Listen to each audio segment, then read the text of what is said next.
तेलंगाना के साबिक़ वज़ीर निरंजन रेड्डी ने कहा कि इंतखाबात करीब आते ही वज़ीर आला रेवंत रेड्डी नई ड्रामाबाजी में मसरूफ़ है, मगर आवाम वोट के ज़रिए के चंद्रशेखर राव केसीआर से अपनी मोहब्बत का इजहार करेंगे।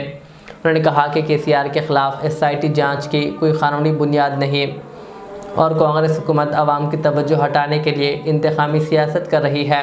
वनापर्ती ज़िले के अम्बेडकर चौराहे पर इनकी क़ियादत में BRS पार्टी की जानिब से रास्ता रोको धरना मुनाकिद किया गया।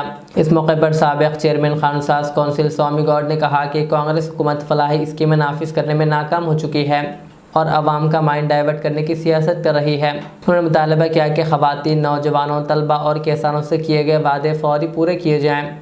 एहतजाज में BRS कायदीन के अलावा आवाम की बड़ी तादाद ने शिरकत की। హామీలతో అధికారంలోకి వచ్చినటువంటి రాష్ట్ర కాంగ్రెస్ సర్కారు తాము ఇచ్చినటువంటి హామీలను నెరవేర్చలేనటువంటి ఒక అసహాయ స్థితి, నిస్సహాయ స్థితిలో నిరాశ నిస్పృహలకు లోనై ప్రతిపక్ష పార్టీ మీద, గత ముఖ్యమంత్రి మీద, గత ప్రభుత్వం మీద రోజుకో నిందారోపణ చేసి ప్రజలలో వాళ్ళ పట్ల చులకనాభావం కలగాలనేటువంటి దురుద్దేశంతో, తమ వైఫల్యాలని కప్పిపుచ్చుకోవాలనేటువంటి దురుద్దేశంతో నానా తంటాలు పడి నానా రకాల ప్రయత్నాలు చేస్తున్నారు.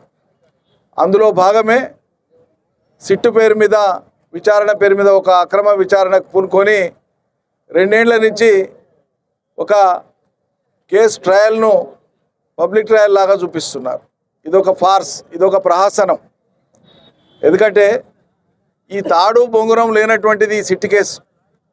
నేను సిట్టు క్రైమ్ రిజిస్టర్ అయిన తర్వాత మొదటి సమావేశంలోనే చెప్పిన, రాష్ట్రంలో మీడియా సమావేశంలో, దీనికి ఏ ప్రాతిపదిక లేదు, లీగల్ సెన్స్ లేనటువంటి ఒక సెన్స్లెస్ కేసు ఇదని చెప్పిన ఆనాడే.